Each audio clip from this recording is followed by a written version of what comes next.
In 1861, when the drums of the American Civil War began to thunder across the South, there was a place along the Yazoo River in Mississippi called Cane Hollow Plantation. From afar, it looked like a picture of peace: whitewashed houses, straight wooden fences, endless green sugarcane fields waving in the sun.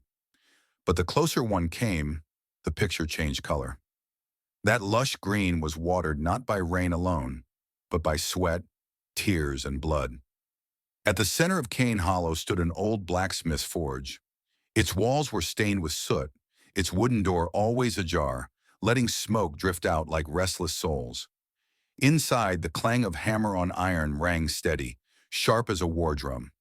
The man at the anvil was Isaiah Turner, a powerful black man with shoulders broad as stable doors, arms darkened by years of fire and smoke.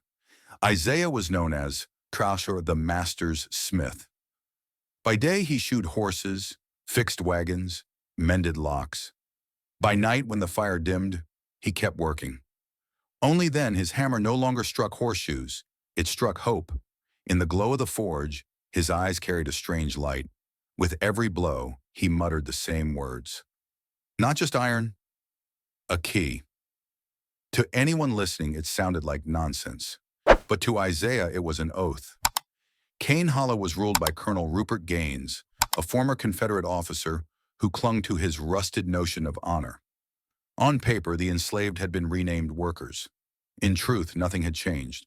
The whip still cracked, chains still clinked, and the overseers still prowled with eyes like knives.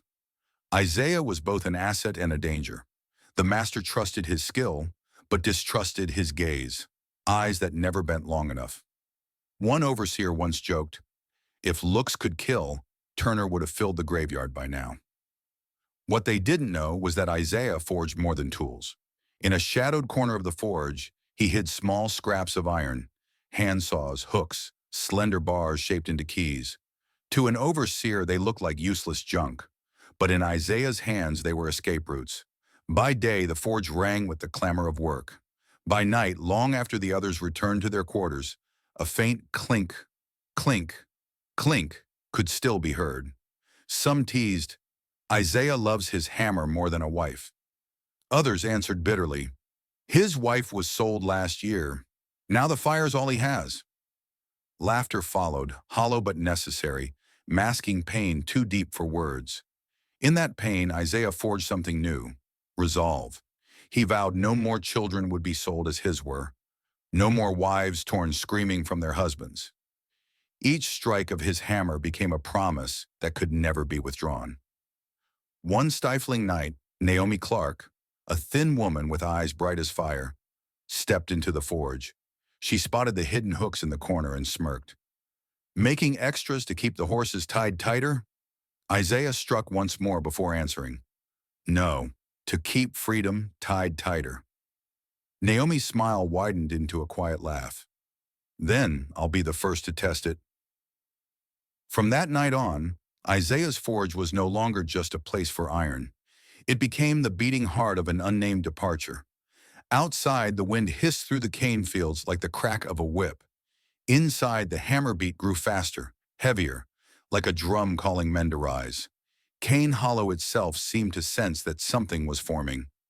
That night after the fire died, Isaiah remained seated by the anvil. He knew his hammer had become more than a tool. It was a vow. And to keep that vow, he needed companions.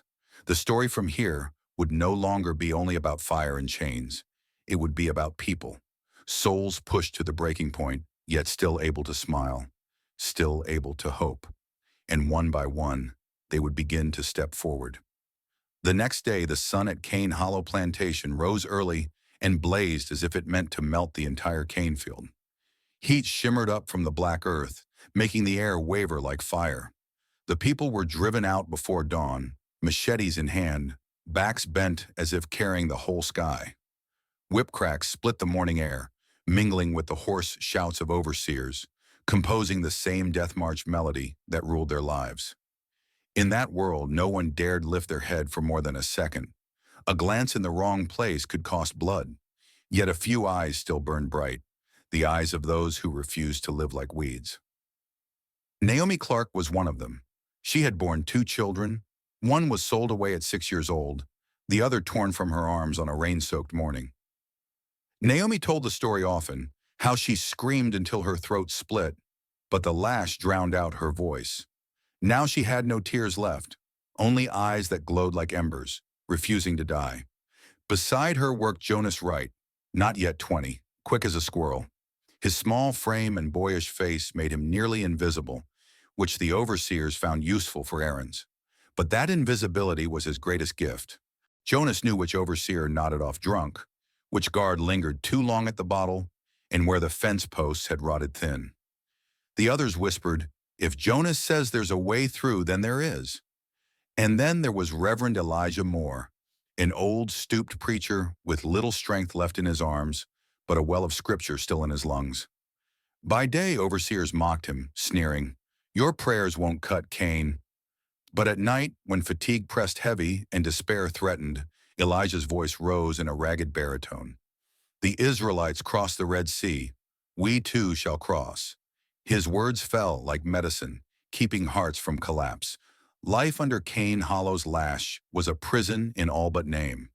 Meals were hard cornbread that could break teeth, broth thin as dishwater. Clothes were rags, winter froze, summer scorched. The sick rarely lasted more than weeks. Medicine meant only prayer.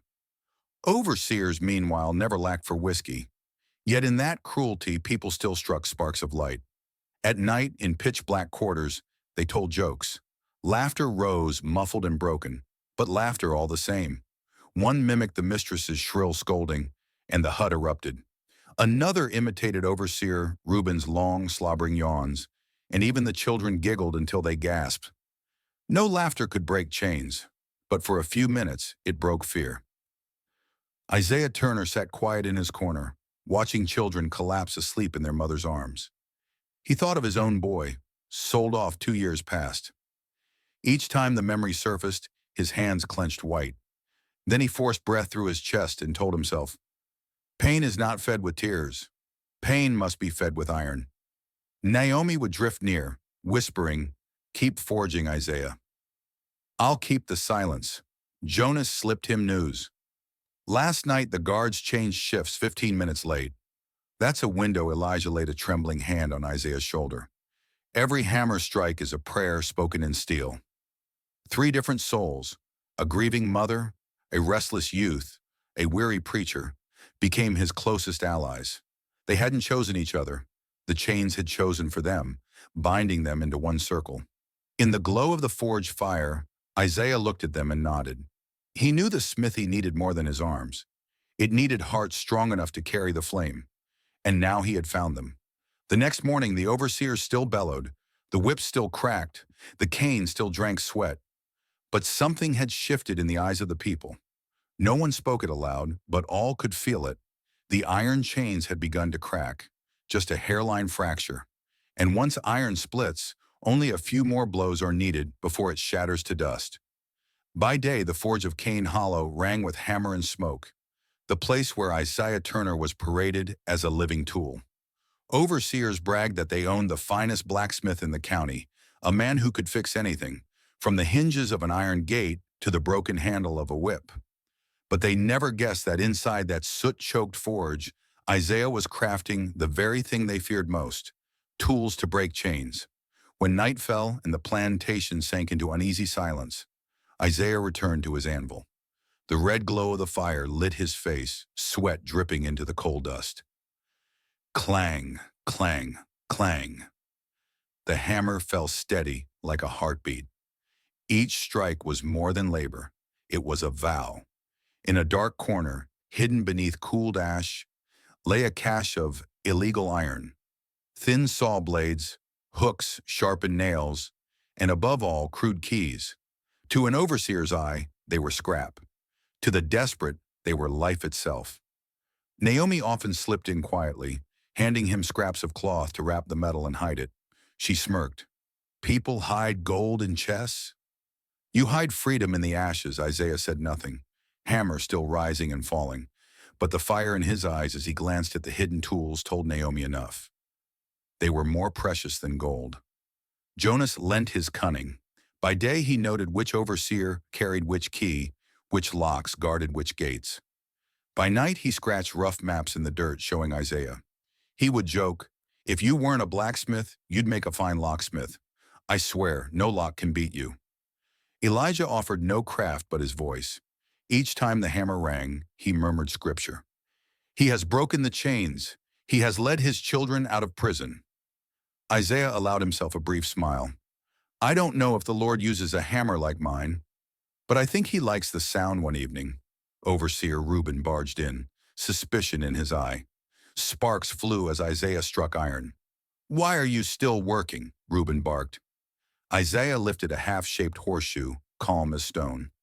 "You asked for 10. I've only made 9. I'd rather not be called lazy at dawn." Reuben spat tobacco on the floor and stalked away.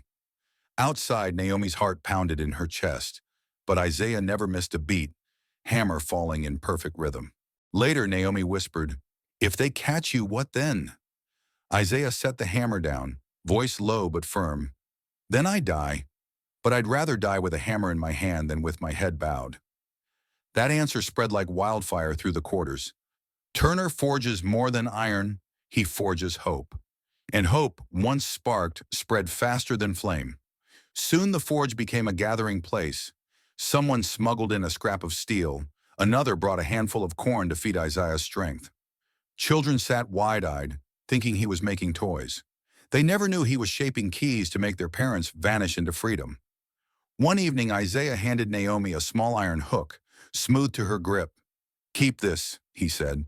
"One day it will open the door you thought was shut forever." Naomi's hands shook, then she laughed softly. "I just hope it opens the mouth of that overseer who eats more than he talks." For the first time, Isaiah chuckled aloud. In the darkness, their laughter rang like sparks. The forge was no longer the master's domain. It had become the hidden heart of a journey. Every ember was a promise. Every strike was preparation. And to those who gathered around him, Isaiah Turner was no longer just the blacksmith. He was the smith of freedom.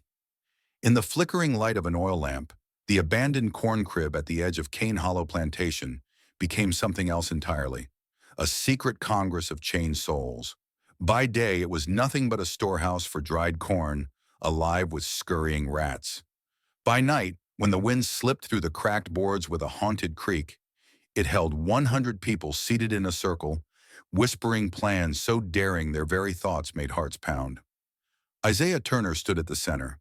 There was no podium, no raised chair, only a crossbeam he leaned against, a scrap of iron in his calloused hand, like a commander's staff.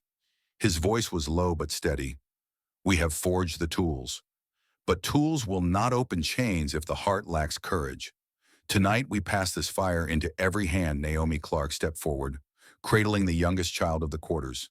The baby nursed and slept, unaware its mother was plotting defiance. Naomi's voice carried in the hush. "Half my children were sold. I will not let the other half grow under the whip. If you agree, lift your heads." Every head in the circle rose. Not one flinched. Jonas Wright dragged forward a rough plank, charcoal lines scrawled into a crude map. "This is Cane Hollow. 3 exits: the northern woods, the western swamp, and the Yazoo River Trail. The guards change shifts at midnight. 15 minutes. That's our crack of light." Whispers rippled, faces pale. 100 people crossing forest and water under rifles sounded like a cruel joke. Reverend Elijah placed a trembling hand on a shoulder and rumbled, "The Israelites stood before the Red Sea.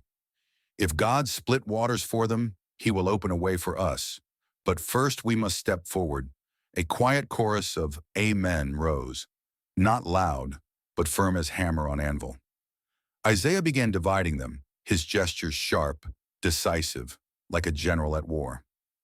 First group, led by Jonas, would break chains and pick locks. Second group, under Naomi, would hush the children, masking cries with songs and whispered prayers. Third group, Isaiah at the front, would strike the fences with the forged tools. Elijah would walk in the center, the spiritual lantern. A young woman asked, voice trembling, "And if we're caught?" Naomi answered before Isaiah could, "Then we die." But we die walking toward freedom, not rotting in chains. Her words froze the room until Jonas chuckled. At least we won't have to hear that overseer snore anymore. Laughter broke out, strained, muffled, but enough to loosen fear's grip. Elijah lifted his hands, whispering a verse. The light shines in the darkness, and the darkness has not overcome it. Heads nodded. Fire spread silently through weary hearts. They argued every detail. How to muffle children's cries. Naomi pressed soft cornbread into tiny hands. Who would carry water, each person hiding a gourd beneath rags? What signal to use? 3 knocks from Isaiah's iron rod. How to shake off dogs, scattering black pepper along the trail. When all was set, Isaiah lifted his iron scrap and tapped it 3 times against the beam. From tonight, we are no longer trembling slaves. We are a people, and a people does not turn back. The walls seemed to vibrate with the whisper that rolled around the circle. No turning back. They left in small clusters, the corn crib empty once more. Yet the air remained warm, as if an invisible fire still burned. Isaiah was last. He blew out the oil lamp. Darkness rushed in, but his eyes still shone. He knew this meeting was more than strategy. It was an oath, and an oath once forged in fire and blood does not break. By day, Cane Hollow rang with the crack of whips. By night, the plantations still echoed, this time with the hammer of Isaiah Turner. After the failed escape, the air in the quarters was heavier than smoke. Everyone had seen the price: blood on the posts, flesh torn by lashes, 3 bodies swaying as warnings. Overseers called it discipline. The people knew it was sacrifice. Isaiah gathered Naomi, Jonas, and Reverend Elijah in the shadow of the forge. His hands were raw, split open from striking iron long past exhaustion. The blood on his palms gleamed like molten steel. We failed, he said, his voice like gravel, but failure is the anvil. From this anvil, we shaped the next blade. Naomi's face was pale, streaked with ash. She still heard the screams. We sent them into the wolf's mouth, she whispered. Isaiah shook his head slowly. No, they proved the gate splinters. They showed us chains can give. Jonas, back flayed raw, limped in. He set Naomi's frayed headscarf in her hands. His voice cracked. I'm alive to return it. That means the door didn't close. Yet. Naomi clutched it to her chest and wept, not only for loss but for the shred of hope still clinging. Reverend Elijah, hunched in the corner, recited through a ruined throat. Israel stumbled many times before the waters parted. This was only the first fall. The sea will open. A bitter laugh rose from a voice in the dark. Or maybe our Red Sea is just a gallows pit. The quarters trembled with strangled chuckles, harsh, cracked, yet strangely defiant. Even humor, black as tar, was a weapon against despair. Isaiah wiped sweat and blood from his brow. He lifted the hammer again, striking sparks into the darkness. Each strike was a vow, a promise hammered into iron. Next time, he rumbled, it will not be 8. Next time, it will be all of us. The firelight flickered across hollow faces, turning their eyes into mirrors of flame. Fear was still there, but beneath it lived something new, resolve hardened by loss. The overseers thought the lash had crushed them, but the lash had only tempered the steel. The first attempt had broken, yes, but like a cracked chain on the forge, everyone could hear it. 1 more blow, 2 more blows, and it would shatter. And in that midnight silence, the people of Cane Hollow began to believe, not only in Isaiah's hammer, but in their own. After the failed attempt, the forge at Cane Hollow burned hotter than ever. Each strike of Isaiah Turner's hammer rang like a war drum, and words spread through the quarters. If Turner hasn't given up, neither will we. The 100 souls gathered once more in the corn crib, their faces still carved with fear, but stripped of despair. Isaiah stood tall in the circle, a piece of iron rod in his calloused hand like a commander's staff. His voice was low but unwavering. We have no ground left to retreat to. If we flee in small groups, they'll drag us back one by one. Next time, we go together. All 100. A ripple of gasp broke out. 100. The idea sounded both impossible and divine. Naomi's brows drew tight. 8 nearly died trying. You would lead 100. Isaiah's eyes glowed like embers. Yes, if one drop of blood can shake them, then a river will drown their fear. No more hiding, no more creeping in shadows. We will march like an army, Jonas, still raw from the lash, smirk despite the pain. At least I won't be running alone this time. With 100 backs in front of me, maybe the whip won't find mine. The quarters burst into strangled laughter. Harsh, trembling, but it lightened the air. Isaiah unrolled a strip of coarse cloth and sketched with charcoal. North, thick forest tangled with briars. West, the Yazoo swamp, where the earth swallowed men like quicksand. East, the road to town, crawling with guards. South, the river path, longer but possible. The plan, unlockers. Jonas would lead, using Isaiah's forged saws and keys. Guardians. Naomi would oversee the children and women, cloaking cries with hymns. Vanguard. Isaiah himself would wield hammer and axe, tearing fences, drawing fire. Reverend Elijah would stay at the heart, the spirit of the column, because no exodus survives without faith. Elijah raised his broken voice. God will part the waters, but we must step first.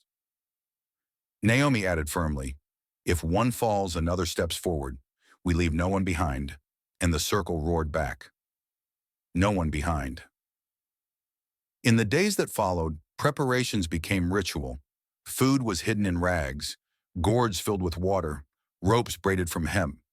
Women taught the children silence through games. Who can stay quiet longest? A child's giggle earned a mock punishment of hugs, turning fear into play. Isaiah labored ceaselessly, forging saws, sharpening broken hose into blades, hammering nails into crude daggers. His back screamed with pain, his palms split until they bled, but he never stopped. Naomi brought cornbread, scolding, if you starve yourself, freedom will come to corpses. Isaiah chewed without looking up, eyes fixed on glowing steel. Corpses are certain if the chains hold. Bread feeds today, iron frees forever. The day was chosen, a week when guards were called to town, leaving Cane Hollow thinly watched. A moonless night, the west wind high, insects loud enough to cover footsteps. At the final gathering, Isaiah's gaze swept the 100. His voice cut through the smoky air. This is not a trial. This is the road itself. If we go, we may die. If we stay, we will surely die in chains. Which do you choose? A boy of 12 rose, voice trembling but clear. I choose to go. I will not grow up like my father. Silence swallowed the room. Then one by one, heads lifted, nodding. Reverend Elijah raised both hands, the rasp in his throat booming like thunder.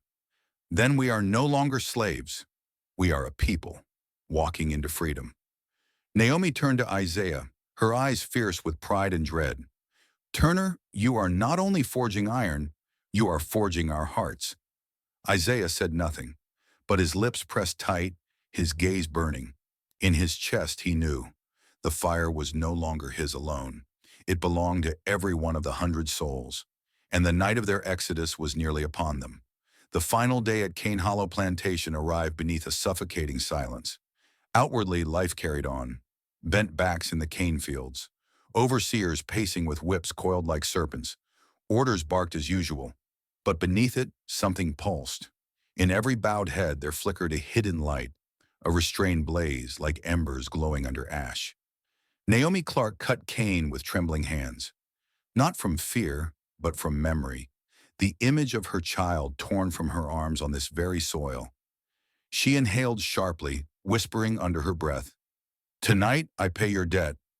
Jonas Wright tried to smother the weight with humor. Carrying a bundle, sweat pouring down his back, he muttered, "Figures God would pick the hottest day of the year for us to run. Maybe he just wants the overseer to sweat a little before he dies." Someone nearby stifled a laugh, a cracked sound that still lightened the load in their chest. Inside the quarters, Reverend Elijah stayed with the children, too frail to work the fields. His voice rasped but steady. He recited scripture. The Israelites ate their last meal in bondage before they departed. Tonight, so do we. This is the last meal of shame. The children did not fully understand, but they hushed and stared wide-eyed, sensing the gravity in his tone. At the forge, Isaiah Turner spent his final hours not making new tools. Those were already hidden and ready, but keeping rhythm. Light taps of his hammer against the anvil, like a heartbeat he refused to let falter. He stared at the saws, the crude keys, the rough blades. Against rifles and whips, they looked pitiful. Yet Isaiah believed they carried more than iron. They carried faith. When the sun sank, the quarters filled with a strange stillness. Supper was the same, hard cornbread, thin broth, but each bite was deliberate, as though marking the end of an era. Naomi pressed a piece of bread into her daughter's hands. Eat, child. After tonight, you'll never have to swallow this again. Overseer Reuben barged in, lashing his whip against the dirt. Eat quick, you've got work tomorrow. He sneered, oblivious that tomorrow held no work left for him. Someone whispered, if he knew, he'd eat slower than us. Stifled chuckles rippled, eyes glinting with fire. After the meal preparations began, Naomi handed out scraps of bread wrapped in cloth. Jonas checked the ropes, the saws, the smuggled knives. Elijah gathered them, his voice resonant despite age. Tonight we do more than leave this place. Tonight we leave the darkness itself. Isaiah rose, gaze sweeping the circle. His voice thundered with conviction. We may fall, we may die, but if we die moving toward freedom, not kneeling in chains. To stay is to live in the whip. To go is to live or die as human beings. Silence held for a heartbeat. Then an old woman, hair silvered with years, stood. I go. I will not die on this cursed ground. A young man followed. I go. My son will not grow up in irons. Voices surged, swelling into one chorus. Go, go, go. Naomi stepped close to Isaiah, whispering, you forged the tools, Turner, but you forged us too. Tonight, you lead us out. Isaiah said nothing, only nodded, eyes burning like the forge he'd lived beside. He knew the last day in bondage had passed, and when the moon rose, the chains would rise with it, only to break. As the moon climbed high, its silver glow spilled across the scorched cane fields, transforming Cane Hollow Plantation into something unfamiliar. The usual sounds of the night, whip cracks, overseers' curses, were gone. Only the wind moved through the rotting fence posts, whispering like a voice in the dark. Go! Your time has come. 100 souls, young and old, pressed together inside the corn crib. No one dared to breathe too loudly, as if the slightest noise could shatter the fragile dream taking shape. Reverend Elijah sat at the center, voice hoarse but steady as he offered a crooked prayer. Lord, if you will not part the Red Sea, then at least keep Pharaoh asleep one more hour. A few stifled laughs rippled through the crowd, and strangely that laughter gave them strength. Isaiah Turner rose. In his hands were the crude tools he had forged, saws, hooks, knives, and rough iron keys. They gleamed with no polish, yet in each palm they landed, they were clutched like sacred relics. This is not just iron, Isaiah said, his voice firm as a hammer striking steel. These are keys, but they will only unlock chains if your hearts are brave enough. Naomi cradled her daughter, pressing a finger to the child's lips. The silence game begins now, she whispered. The little girl blinked, nodded, and buried her face in her mother's neck. Around the room, other children were hushed with soft cornbread, their small bellies filled, their cries smothered. Jonas moved quickly along the edges, eyes sharp. 15 minutes, remember? The guards change when the moon rests against the oak. That's when they are at their laziest. The door creaked open. Cold air swept in, carrying the scent of damp earth and rotting cane. 100 bare feet touched the grass, moving in a line, shadows gliding low to the ground. Each rustle of leaves rang in their ears like thunder, yet still they advanced. At the southern fence, Jonas slipped out his saw. The rasping scrape filled the silence, sweat pouring down his temples though the night was cool. Naomi bent low to calm a trembling boy. Don't be afraid. It's just hide and seek. And this time, we'll win. The last plank gave way. Isaiah lifted his hand. Go. One by one they passed through. Elders leaning on shoulders, children carried tight against chests, the strongest bearing knives and axes. Every silhouette slipping through the gap felt like a heartbeat skipping. And still, no dogs, no torches. Overseers slumbered on, blind to the exodus unfolding. An old woman, her hair white as ash, whispered in awe, "The Lord truly has lulled Pharaoh to sleep." Jonas bit his lip to keep from laughing aloud. When the final soul was across, Isaiah paused, glancing back at Cane Hollow. The quarters lay in darkness, the forge silent, a cold monument to years of chains. "Goodbye," he murmured, "and may we never meet again." They set out southward, following the dirt road along the river. The night wind struck their faces, laced with a strange scent. Freedom. "Mama, where are we going?" a child whispered. Naomi answered softly, "To a place where no whip waits." Fear still clung to them, but it was wrapped in something thicker. Courage. They knew, if they survived this night, the world would never be the same. At the rear, Reverend Elijah tapped his cane against the ground, his voice rough but carrying, a hymn rising faintly into the night. "Swing low, sweet chariot, coming for to carry me home." The tune drifted outward, fragile yet steady, binding them like a spell. Isaiah heard it, tightened his jaw, and fixed his eyes forward. There was no turning back now. At first it seemed as though the plan had worked. 100 souls had slipped through the southern fence, moving along the dirt road that led toward the Yazoo River. The wind pressed hard against their faces, the moon veiled by clouds, the path black as ink. Their footsteps blended into the night breeze, and for a brief, impossible moment, each heart whispered the same thought. "We've made it. We're free." But freedom, as Isaiah Turner had warned, never traveled alone. It always dragged an enemy in its wake. The first howl split the night, then another. Soon an entire pack of hounds shrieked into the darkness, their cries carrying like trumpets from hell. Torches flared in the distance, overseers bellowing, "They've run! After them!" Panic surged. Children wailed, mothers trembled, men clenched crude knives and clubs. Isaiah lifted his arm, voice hard as steel. "Do not stop! Keep moving. Anyone with a blade, stand and cover the rear." Naomi crushed her daughter to her chest, whispering fiercely, "Hush now. This is only a game of hide and seek, and tonight we win." The child pressed her face into her mother's shoulder, silent but wide-eyed. Jonas sprinted ahead, clearing the path. He glanced back, panting. "They've got horses. If we don't move faster, they'll surround us." Isaiah gritted his teeth. "We'll never outrun horses, but we can make them fall." He motioned for the strongest men. Together they dragged heavy branches into the road. Minutes later, the first wave of riders thundered forward, only to crash headlong into the trap.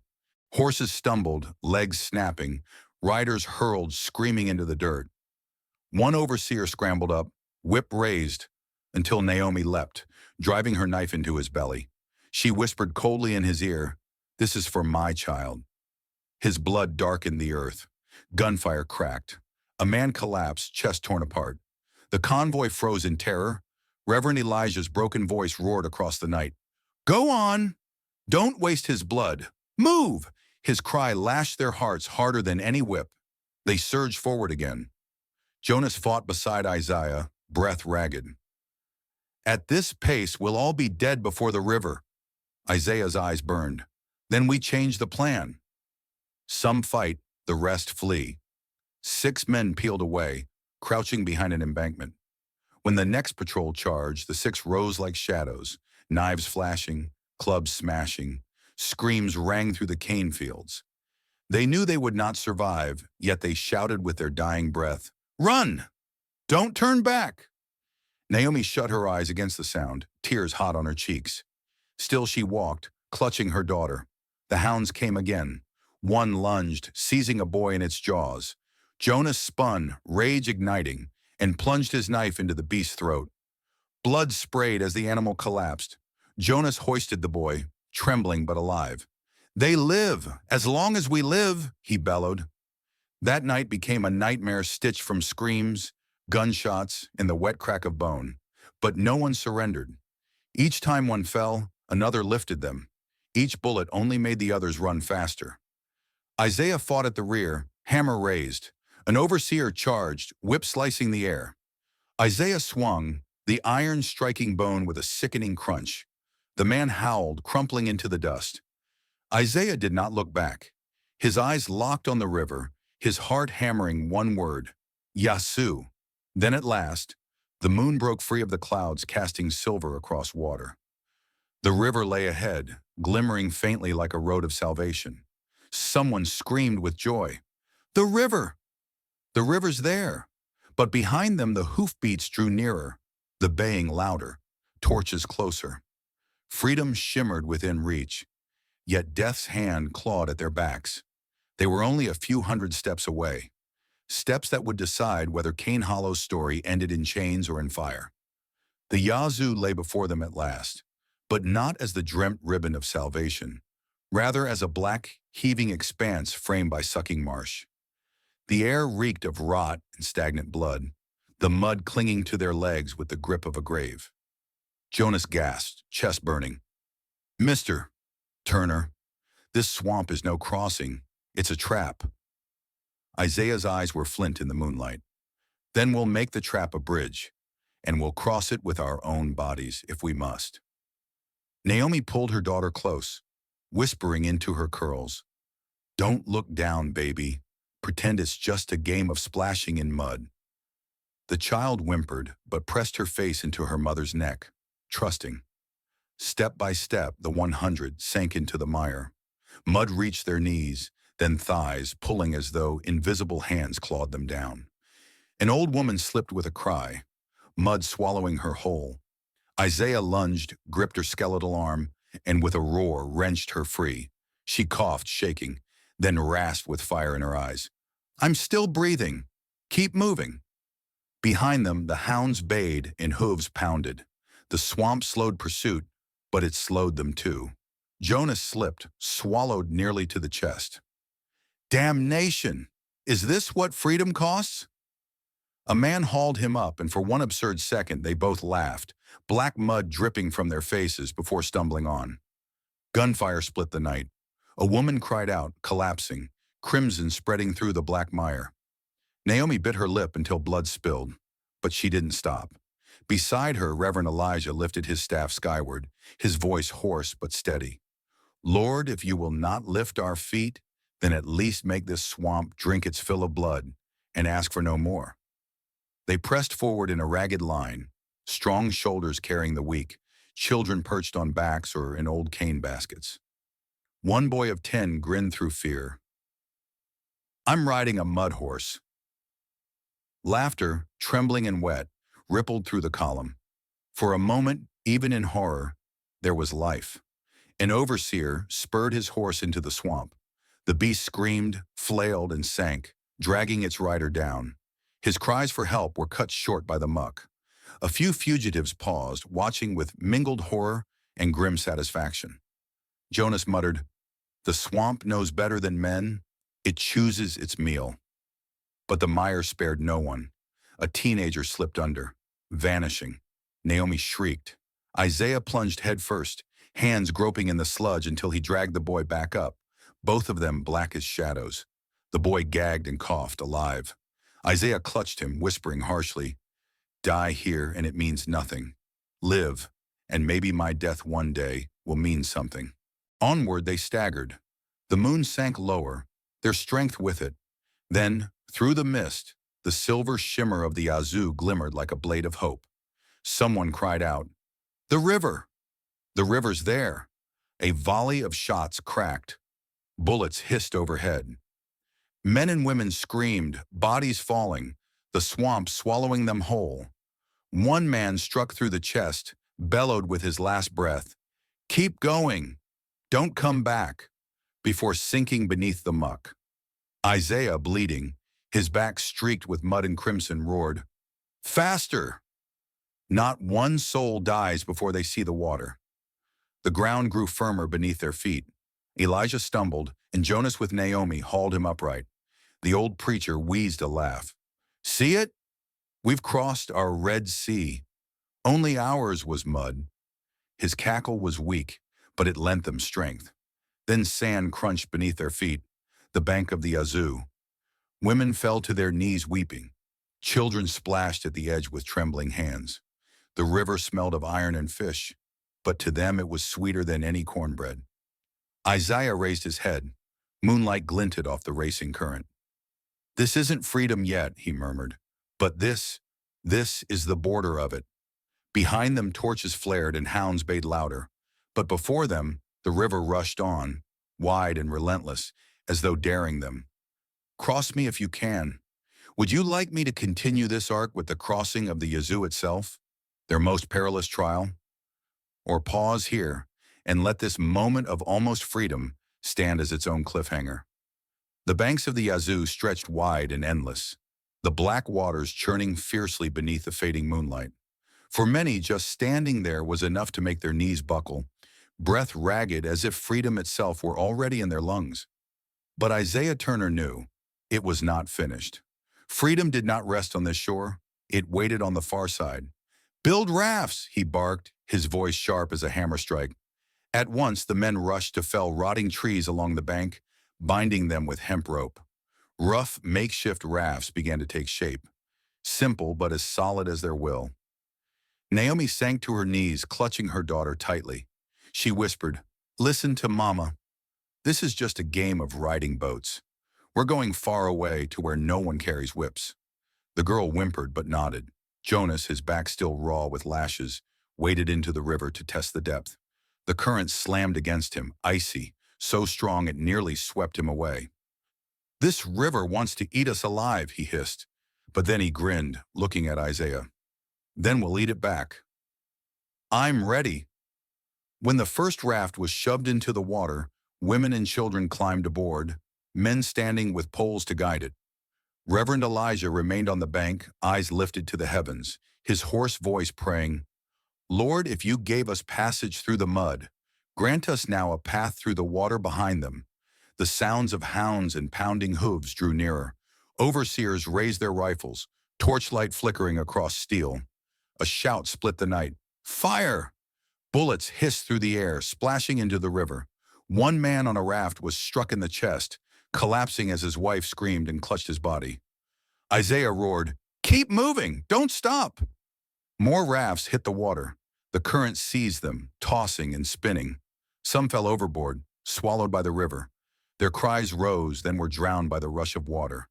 Still, the rafts pushed on, drifting closer to the far shore. Jonas clenched his teeth, bracing a pole with 3 others. "Push harder! If we don't, the river will drag us back." His hands shook, blood seeping down his back, but his eyes blazed. Naomi held her child close, eyes squeezed shut, lips murmuring prayers. The little girl dozed in her arms, unaware she floated between life and death. A bullet grazed Isaiah's ear, spinning him to his knees. He staggered, then shoved himself upright again. Hammer still in hand, he thrust it high and bellowed, "This is for the children we lost, for the souls chained in darkness. You may shoot at me, but you cannot shoot down freedom." His words carried across the water, louder than the gunfire. At last, the first raft scraped against sand. A cry broke out. "We made it!" Those who landed fell to their knees, kissing the ground, tears streaming down their faces. But dozens were still stranded on the far bank. Isaiah turned back, eyes burning like fire. He shouted, "Turn the rafts around!" "We leave no one," Jonas shouted back. "You'll be killed." "The bullets are thicker now." Isaiah snarled, "If I leave them, I've been dead already." So the rafts went back again. That night the Yazoo ran red with blood, but trip after trip survivors were ferried across. By the time the first light of dawn broke the horizon, nearly 80 souls had reached the far shore. They collapsed in exhaustion, clothes in tatters, but their eyes shone like flames. Isaiah, bleeding and broken, dropped heavily onto the sand. He looked at the river, then at his people. His breath came ragged, but a faint smile touched his lips. This, this is the greatest work of my life, not forged in iron, but in soul. The far bank of the Yazoo was no paradise. The ground was cold and wet, mud clinging up to their knees, and the night wind cut like a blade. But for the 80-odd souls who had survived, it was the first land they touched without an overseer's shout. Many collapsed to the sand, kissing the earth, some weeping like children. Naomi clutched her daughter tightly, trembling as she whispered, "Child, this is land without the whip." Remember its smell, Isaiah Turner did not weep. He dropped to the ground, chest heaving, his bloodied hand still gripping the hammer. He knew, crossing the river was only half the journey. True freedom lay further still.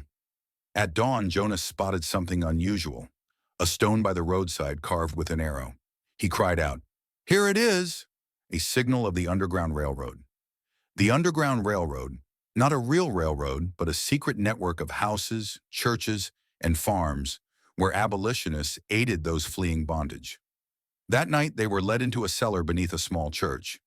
Above, hymns still echoed, while below they were given bread, milk, and bandages. For the first time in months, they ate without an overseer watching. Jonas bit into soft bread and nearly sobbed. "My God, is this what freedom tastes like?" Someone nearby joked, "If the overseer knew, he'd force us back to corn cakes in the name of tradition." The cellar filled with muffled laughter, half joy, half tears. Naomi's wounds were tended by an elderly white woman, whose hands trembled as she said, "My daughter was taken from me years ago. Since then I swore, if I could save anyone, I would." Naomi gripped her hand and whispered, "You haven't just saved me. You've saved my bloodline." Reverend Elijah rose, leaning on his cane, his hoarse voice echoing through the cellar. "Brothers and sisters, this is not the destination. This is only the first station. We must go further, through more houses, across more fields, and with every step, we will remember those who fell." At midnight, they left the church, guided by a farmer on horseback. He carried sacks of corn to mass suspicion. "If anyone asks," he said, "you're my hired hands. And remember to smile foolishly," Jonas muttered. "Smiling foolish is my specialty." The group chuckled, though their hearts were heavy. The journey stretched for days. They walked, sometimes rode hidden in wagons, sometimes lay cramped in barn cellars. Each station was a story, a farm family hiding them in a wine cellar, serving sweet cider, a pastor unlocking his church at midnight so they could sleep upon the altar, a 10-year-old white girl slipping Naomi an apple, whispering, "For the baby, don't cry anymore." Naomi embraced the child, eyes brimming. Along the way, some collapsed from exhaustion, unable to continue. They were not abandoned. Others carried them on shoulders. Some fell ill but still managed to smile. "At least I'm sick on the road to freedom, not in a wooden pen." Isaiah marched at the front, eyes fixed north. He knew Ohio was the goal, a land without slavery. Yet he also knew the railroad was fraught with danger. One traitor's word could undo everything. One night, while hiding in a stable, hoofbeats and voices thundered at the door. They held their breath as patrolmen demanded entry. The farmer opened, calm. "Only horses here. Check if you must." The soldiers brought in torches, stepping dangerously close to their hiding place. Naomi's heart pounded. Her daughter's lips quivered toward a cry. She pressed her finger to the child's mouth. Just as the torchlight swung their way, a horse kicked hard, knocking over a water barrel. The soldiers cursed, distracted, then left. The farmer winked afterward. "My horses hate slavery too." Nervous laughter rippled through the group. At each stop, they lost more, some to illness, some to exhaustion, some to capture. Yet their spirits hardened. Jonas, though still aching from lashes, liked to joke, "If I fall, remember to say I was the fastest runner in the band." Naomi teased back, "Fast enough to be the first into the swamp, yes." Fatigue, wounds, and tears weighed on them. But still they moved, day after day, because ahead lay the north, because ahead still lay freedom. Each passing day, the group grew more like a river, slow, winding, but never stopping. From more than 100 souls at the start, now fewer than 80 remained. Loss piled upon loss, but their steps did not falter. The road to the north stretched endlessly, across forests, barren fields, and towns where white eyes fell on them like blades. They traveled by night, hid by day. The children were taught a strange game. Whoever sleeps the quietest during the day will get the biggest piece of bread at night. So they squeezed their eyes shut, bellies growling, but they stayed silent. Naomi Clark carried her daughter on her back. Whenever the child wheezed with fever, she held her tighter, whispering, "Sleep, my child. When you wake, you'll see freedom." The words were not only for her daughter, but for herself. Jonas Wright became the group's eyes. He scouted ahead, sometimes crawling close to the ground, sometimes climbing trees to watch. Once he nearly stumbled into a patrol. Quick-witted, he staggered out pretending to be drunk, slurring a ridiculous song. The soldiers laughed and moved on. When Jonas returned, he grimaced. "I swear my singing hurts worse than a whip, but it saved my hide." The group chuckled softly, even through exhaustion. Reverend Elijah grew weaker with each mile. His back bent lower, his breath shortened, but his prayers never faltered. "The Lord walks before us. If I fall, it is only so you may walk faster." He coughed violently after speaking, blood staining the corner of his mouth. Isaiah Turner had to support him, eyes filled with both pride and dread. One night they stopped at a small wooden house. The mistress of the home, an elderly white woman with silver hair, hid them in her wine cellar, bringing bread and water. When Naomi thanked her, she only shook her head. "I do this because I still have a conscience. Without it, I am no better than the ones who wield the whip." The next day, a boy in the group fell gravely ill, slipping into delirium. The others debated leaving him behind to save the many. Naomi clutched the child and wept. "No, we leave no one." Isaiah looked at her, then at the weary faces around him, and finally said, "We walk together, or not at all." And so they carried the boy on their shoulders for miles. The frail child became a symbol. If he could keep going, then so could the rest. The closer they drew to the north, the greater the danger. Rumors of escaped slaves spread fast. Bounty hunters lurked for reward. One night they were ambushed. Gunfire erupted. Chaos split the group. Isaiah swung his hammer in defense. Naomi stabbed with her small knife to shield a child. Jonas led survivors through tall reeds into the forest. When they regrouped, 3 more were gone. Reverend Elijah collapsed, blood soaking his shirt. He clutched Isaiah's hand, whispering, "You forged tools. Now forge their souls. Don't stop." Then his eyes closed forever. The group knelt, sobbing. Yet when they rose, each gaze burned brighter, carrying a piece of his spirit forward. At last, after countless nights, they reached the border of Ohio, a land without slavery. From afar, the town's lights flickered like guiding stars. The first to see it cried aloud, "We made it! We truly made it!" Naomi, tears streaming, embraced her daughter. "My child will grow up never knowing the whip." Jonas collapsed onto the ground, laughing. "I swear, I could run 1,000 more miles, so long as there's no smell of bloodhounds." Isaiah Turner stood silent, surveying the survivors. From 100, just over 70 remained. The blood, sweat, and souls of the fallen seemed to seep into the earth beneath their feet. He tightened his grip on the hammer and murmured, "This is not the end. But it is proof. We have walked farther than chains ever allowed." The Ohio border appeared like a faint streak of light through the morning mist. The group froze, no one daring to take another step, as if one wrong move would turn it all into a dream. But when the first rays of sunlight struck a flag hanging from a nearby house, no slave emblem, no whip by the door, they knew this was the land of freedom. The first to weep was Naomi Clark. She collapsed to her knees, clutching her daughter to her chest. "My child will grow up never knowing the whip," she sobbed. The little girl looked around, puzzled, unsure if her mother cried from fear or joy, then burst out giggling. That small laugh echoed in the stillness, and it brought tears to every eye. Jonas Wright dropped to the ground, threw his head back, and laughed loudly.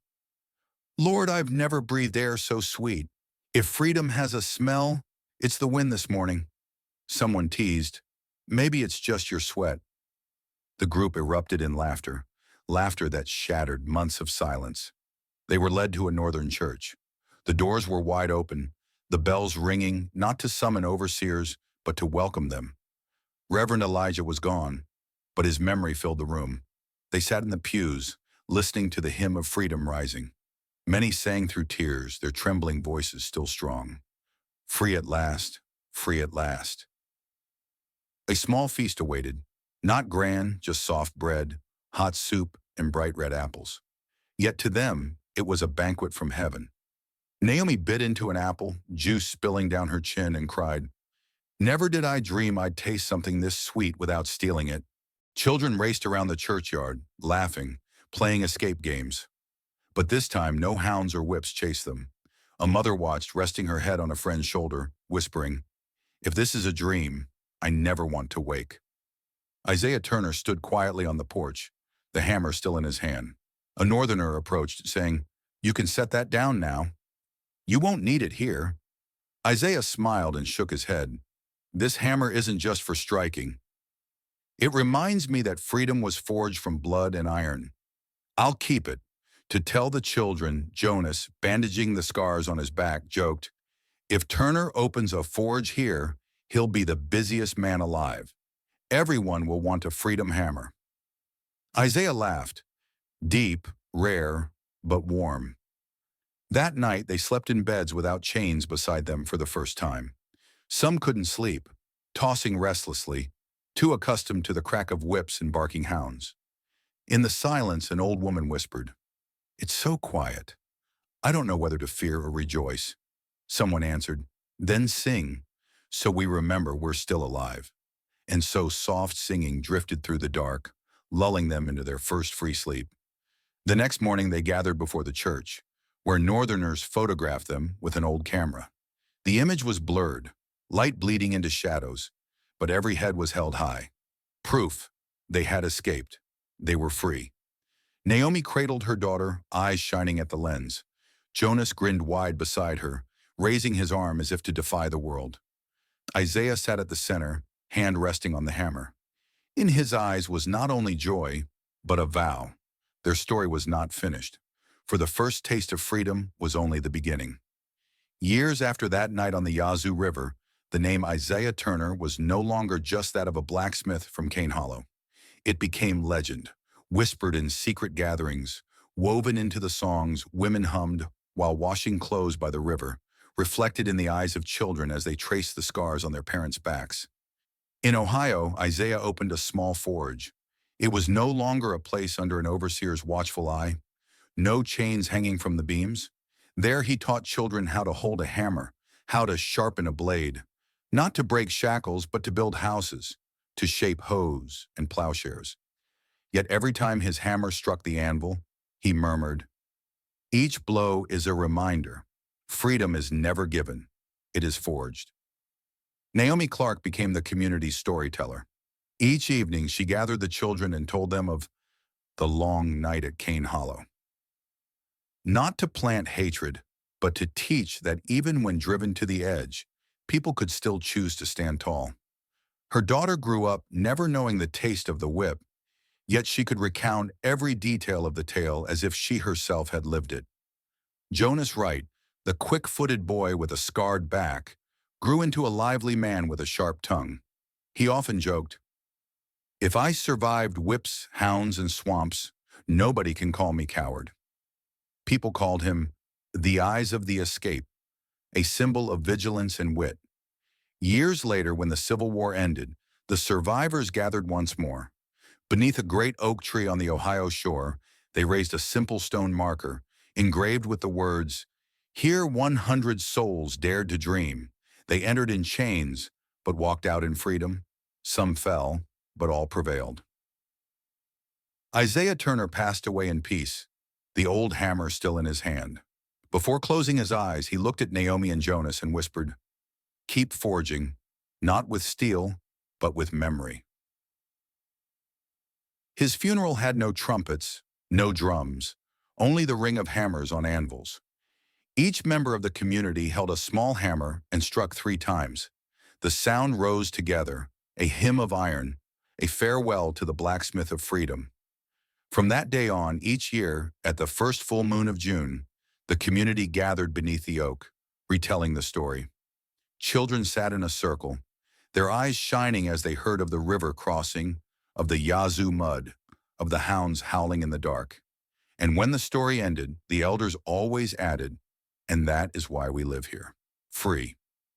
Someone once asked, if Isaiah were still alive, would he be proud? Naomi only smiled, her gaze distant. He doesn't need pride. He forged us so that we could be proud ourselves.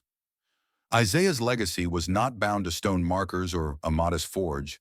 It lived in every hand that gripped a hammer without trembling, in every child's laugh untainted by fear of the lash, in every story carried across generations. One day a boy stood before the community's new forge and asked, why do we always strike the hammer 3 times before we work? An elder replied, because that is the heartbeat of freedom, the rhythm Isaiah left for us. And so the hammer blows echoed through the years. No more whips, no more overseers, no more swamps to swallow their steps. Only fire, steel, and memory. As the wind swept across the fields of Ohio, the rustling seemed to whisper, we fell so that you could stand.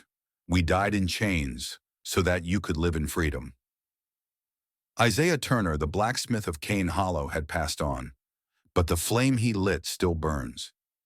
Thank you for staying with us until the very end of this journey. If you've listened this far, you've surely felt the sweat, the blood, and the unshakable faith these men and women left behind. They did not fight only for their own freedom, but to send a message across time. Freedom is a fire that must be kept alive, and your support, every view, every share, every comment, is part of keeping that fire alive. If today's story touched your heart, don't forget to leave a like, so we know this journey meant something to you. Subscribe to the channel and ring the bell, so you won't miss the stories yet to come. Histories retold with passion, stories both tragic and inspiring. Every subscription is more than a number. It's a message. I believe in the power of memory. We'll see you again on the next journey.